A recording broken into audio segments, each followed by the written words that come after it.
That's half. That's a half. Come on, Gus. Come on. Hold on. Come on. I even wore the knee pads like Francine said. Yeah. We're supposed to start out jogging.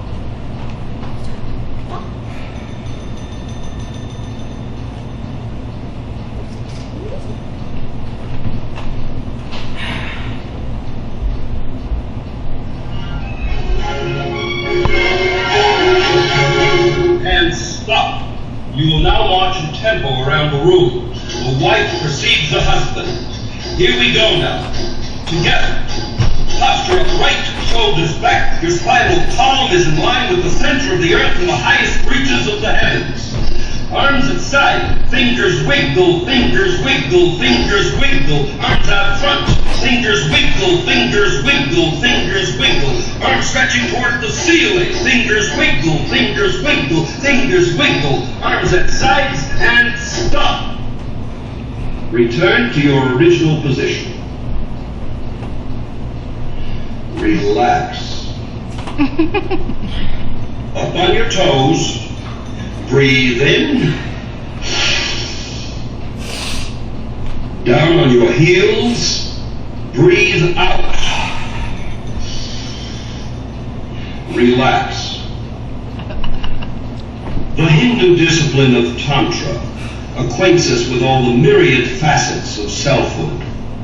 And through exercise, control, and awareness, selfhood itself is transformed into a bright diamond that is offered as a gift to the loved one. I now ask the wife to get the 2 towels. The wife will give 1 towel to the husband. At my command, the husband, with his towel, will wipe the wife's perspiring brow, her flushed red cheeks, the beads of dew on her moist, tremulous lips, and he will say to her, "Thou art that half of my being which maketh me complete. Now, Thou art half Of my being, of my being. which maketh me, Will you shut up and let me do it myself? She makes me complete, smart ass. now the wife, with her towel, will reciprocate the actions of the husband. At my command, she will wipe the husband's rugged, robust, masculine features. She will say to him, "Thou art that half of my being which maketh me complete. Now, thou art that half of my being, which maketh me complete." discard the towels, please. Standing face to face, the wife and the husband will now stare into the luminous depths of each other's eyes, finding in them the love and solicitude that each feels for the other. Relax. Enjoy the presence, the nearness of each other. You will notice that as a consequence of your strenuous exercises, you are both exuding a distinctly strong, pungent odor. Take unto thine own body the essences of your lover's body. Breathe deeply. Breathe deeply. Breathe deeply. What if somebody walks in and sees us? Gus, if you don't want to do They could take us away to the booby hatch. and pay attention to Dr. Oliowski. I now ask the wife and the husband to sit face to face on a mat or a covering of a similar kind. I ask the wife to place her feet in the lap of the husband. I now ask the husband to remove the outer footwear from the wife's feet. That's it. That's it for me. Don't tell anybody, Edie, but that guy's a wacko. A first-class wacko. The husband will now rotate each of the wife's toes gently. Listen to him. Just listen to him. He's got me rotating your toes now. The next thing you know, he'll be asking me to rinse out your pantyhose. After the husband massages the wife's feet, the wife will reciprocate and massage the husband's feet. Al must have been putting me on when he gave me that stupid recording. I thought it was supposed to, you know. You promised. You promised you'd do all the exercises when you got back from Cincinnati. It wasn't what I expected. You promised. You swore on my mother's life you'd do it. Can I talk? Can I get a word in here? Come on. I didn't know you'd become such an accomplished liar.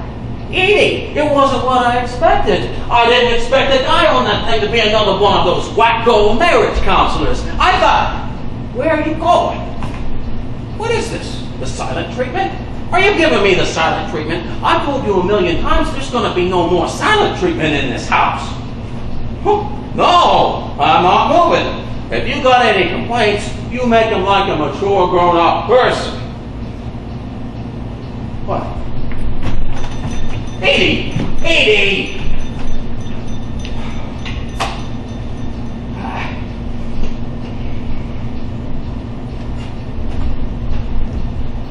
Francine? Gus, let me talk to Al. Francine, I have nothing to talk to you about. Let me talk to Al. Al? What the hell did you give me that stupid recording for? I thought it was supposed to be dirty and sexy. I thought it was supposed to, turn us on. Oh, you know what we've been doing all morning? We've been wiggling our fingers and sniffing at each other. You call that dirty and sexy? I call it sick. That's what I call it. Al, my marriage is in enough trouble. You don't have to give me more trouble. I'm not interested in... I can't talk now. One question. I have one question to ask you, and then I'm never speaking to you again for the rest of my life. That has to be some question. Oh, what a question that has to be. Am I going to get an honest answer? What's the question? Before I ask the question, I want an answer to the question I just asked you. Oh, there are two questions. Do I get an answer? To which question? To the last question I asked you. Oh, now we're up to 3 questions? I want an answer, Gus. I'll answer your question. I'll answer it as soon as I can figure out what the hell your question is. I'll answer it. Do you have to raise your voice? Do you have to tell the entire neighborhood that you are the master of the house and I am merely a domestic? I don't want to hear that again, Edie. You happen to have your own checking account and your own credit cards. I don't give a checking account and credit cards to my domestics. Are you answering the question or not? Yes, I'll answer the question. All right, this is the question. Are my feet so ugly, so unattractive, and so obnoxious that when you were asked to massage them a few minutes ago, you couldn't find it in your heart to do so? It occurred to me suddenly and painfully that in 22 years of marriage, you have never, not once, massaged my feet. Am I lying? Am I making this up? Great. I gave you the silent treatment, so now you're giving me the silent treatment. Tit for tat, tat for tit. That's it, huh? I am doing my best, Edie, not to lose my temper. I am doing what for me is my best. You know I have a thing about people's feet. You know from the past that I can't stand feet. It's not your feet alone I can't stand. It's everybody's feet, and you know it. Your wife's feet are not just everybody's feet. They are your wife's feet. And after 22 years of marriage, they should be very, very precious to you.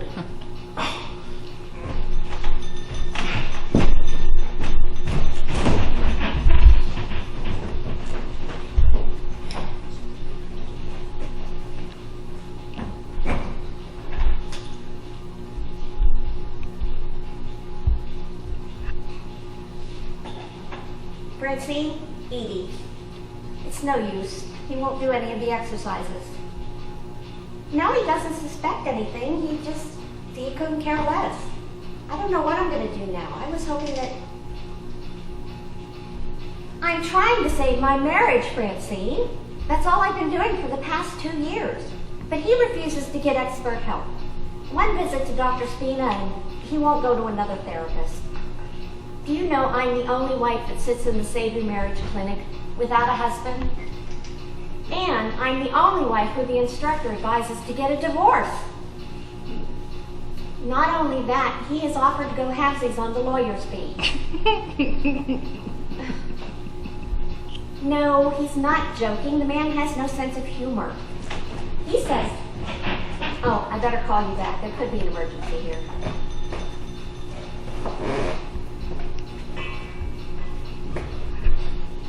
I don't know what the hell's going on. Every week, you find a reason to start a fight. If it's not one thing, it's something else. I have one lousy day off. Do you have to make such a big stink about feet? You wish I was dead, don't you? What are you talking about? You wish I was disappeared, that I was out of your life forever, don't you? Edie, if you don't stop this... Well, go ahead and get rid of me. Get yourself a bottle of Fantastic. Works miracles on the walls. For the bathroom, you're going to need magic glue. What good am I to you? There are no children to raise. There are no diapers to change. I'm useless. Go ahead, get rid of me. Kick me, strangle me, jump on me. Go ahead, Gus. What are you waiting for? Will you cut it out? Why do you have to strike? No, don't touch me. No. Oh, you keep this up. You just keep this up. And I swear, I'm walking out and I'm staying out. And that's going to be the end of our marriage. Don't make me laugh. It hurts too much. It is the end of our marriage. I can't fight anymore. I don't have the strength. I pleaded with you. I pleaded with you on my hands and knees for us to get expert help, but oh no, you wouldn't. Oh, I wouldn't? Didn't I go with you to that cockeyed doctor on Dr. Spina on Madison Avenue? Didn't I go to his office with you? Yes, you did. Once. But you didn't give him a chance. Oh, I gave him plenty of a chance. Where did he get off asking me if I masturbated? Huh? Where the hell did he get off asking me a personal question like that? He asked you if you played with yourself, not if you masturbated. Oh, what the hell difference does it make? Doesn't it come out the same? Doesn't it? You still could have answered him. The man is a scientist. No, I couldn't answer. I'm not answering any pirate who asks me a personal question like that. I should have punched him out. That's what I should have done. Okay, forget him. But you promised, you swore to me that you'd do all the exercises on that CD when you got back from Cincinnati, didn't you? Look, Edie, I told you a million times I'm not having anything to do with those wacko doctors. For your information, Dr. Oliowski is a world-famous nutritionist, psychologist, and Asian philosopher. Oh, that's where he should go. To Asia. I'd like to see how many suckers he gets there. Well, for your further information, he has written 7 best-selling books. He's an expert in his field. And he's just trying to teach us to do things together. As a team. As a husband and wife. I'll tell you what I think of your so-called experts.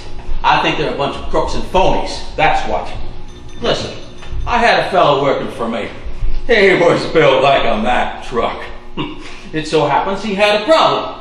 He couldn't fall asleep. That was his only problem. He goes to one of those so-called experts of yours, just to get some sleep. For 5 years he goes. 5 years. You know what happens? Today, that man is in a coma. Today, that man does nothing but sleep 24 hours a day. Then it's over. What's over? Our marriage. There's nothing wrong with our marriage, Edie. I don't believe what I'm hearing. I can't believe this. If we have any problems, we can discuss them like mature grown-up people. We don't need this. We do need. We definitely need. We don't have a marriage. It's a joke. It's a laugh riot.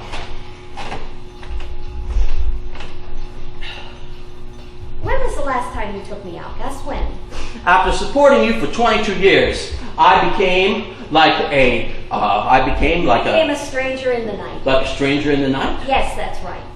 I'm not your husband. I'm not the father of your two rotten kids. I'm not any of these You're a things. stranger in the night.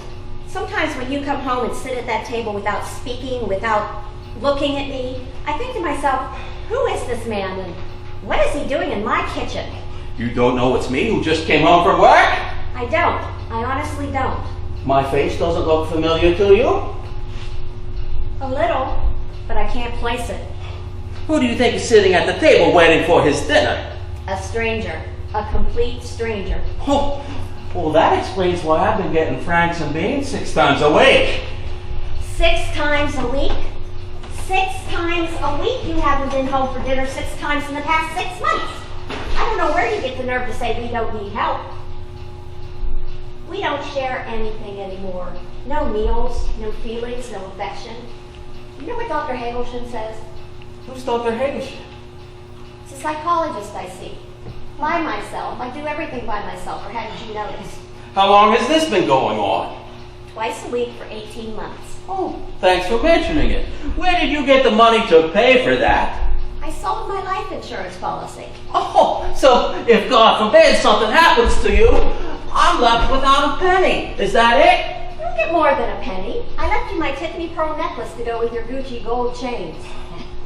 That's very generous of you. I break my back to make a living, and you piss it away on those quacks. Dr. Hagelson has taught me more about myself than any man I've ever met in my life. He says it's unfortunate that I was born between a generation of domestics and a generation of independent women. My generation was caught in between. We're the misfits, he says. I can't listen to this. I can't listen to this anymore. Can't you stay away from those lunatics? What do those guys have to do with our lives? You see, we can't even have a quiet conversation without you starting a fight. Oh, who starts the fights? Who? Not me, sweetheart. The truth is that as soon as the boys moved out of this house, that's over 2 years ago, you're the one who starts the fights and causes all the trouble. That's the truth. It could be that you have something to do with it. Oh, me? Yes, you. After the boys moved, you had to work 6 days, not 5. You had to start putting gold chains around your neck. You started to use my oil of Olay without asking my permission. Suddenly you had to go to Cincinnati and Chicago and who knows where to do who knows what.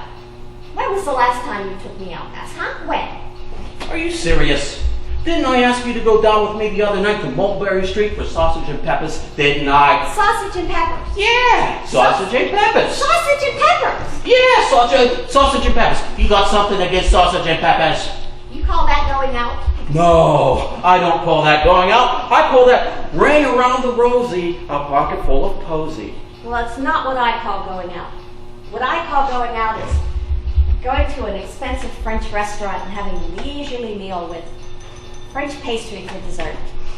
And afterwards going out to a Broadway show like Hamilton. That's what I call going out. I have a business to run, Edie. I can't...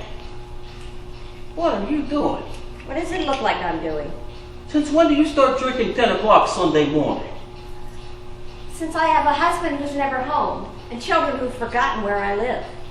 Since I realized I'm part of a misfit generation of women who have nothing left to do with their misfit lives. It's over, Gus. You know it's over. Pack up all my cares and woe, swinging low. Here I go. Bye, bye, blackbird.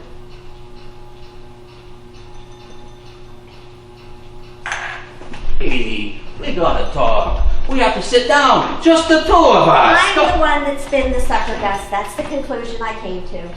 If you remember, when we first met, I wanted to be a Radio City Rockette. You remember? Yeah. People said I had talent. I'm not making that up. I remember you used to come to my house at Jamaica Avenue, and I'd be practicing my dance routines. I was so busy. I had so many plans for the future. You would get mad waiting for me. You used to wait for me, Gus. Isn't that something? I had so many plans. I was so busy with my... So what's the outcome? I get married. I have kids. 22 years later, my husband has a life, my kids have a life, and I have zilch. Absolute zilch. I want you to want me. I need you to need me. I'd love for you to love me.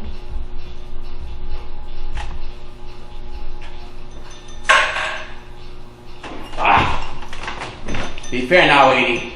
You have to be fair too. Didn't I tell you to get a job? Didn't I say that no woman can stay in the house all day without going bananas? Didn't I tell you that? Oh yeah, sure, thanks. And what kind of job do I get after 22 years of marriage? Scrubbing floors at the YMCA? Selling shish kebab at the United Nations? You got a short memory. That's your trouble. You forgot what it was like when I was on the street pushing a hat before I built up my own fleet of cabs and started making money. You forgot the hard times we had. Now that you're living in a fancy co-op on the east side and you got a closet full of designer purses, you have to find reasons to make yourself miserable. Well, you won't have to worry about yours truly much longer. Oh, is that supposed to be a threat? You'll find out soon enough. What really gets me, though, what makes me so mad is I am such a sucker. I'm still trying to save our marriage. Do you know why Al gave you that CD in the first place? He gave it to you because I told Francine to tell him to give it to you. You're serious? I'm serious. I knew you wouldn't do it if you thought it came from me. For your information, that CD kept Al and Francine from getting a divorce. Who told you that? Francine, of course. Al didn't say anything to me about it. The papers were already filed. Francine was tired of Al and his sleeping with other women. Al doesn't sleep with other women. That's gossip. Are you serious? It's malicious gossip spread by certain people in the used car business for reasons I can't get into at the present time. Francine caught him in bed with an 18-year-old beautician. Al explain that to me. What did he explain? That he was getting a shampoo and a blow dry? Can I talk? Can I get a word in? Talk? You can talk all you want. It's not going to change the fact that Al got into that beautician's pants. Edie, Al swore on his life to me that the whole thing was a complete misunderstanding. He swore on his life? That's what he swore to me. Well, you better call him that, because he could be dead by now. You got that out of your system. For your information, your friend Al did all the exercises with Francine, every night. And for the first time since she's known him, she says he looks at her like she's a virgin goddess. Edie, if you expect me to look at you like you're a virgin goddess... Be honest with me. You want a divorce. Is that what you want? Did I say I want a divorce? Don't go putting words in my mouth. Well, it's not like these are the good old days. If your marriage goes wrong, you don't stick together and torture each other. You go out and you get a divorce. That's true. That happens to be true. Over 93% of my drivers are divorced or hiding from their wives. You know my Aunt Ellie's getting a divorce. You're kidding. I'm not kidding. After 47 years of marriage, she's leaving my Uncle Joe. For somebody else?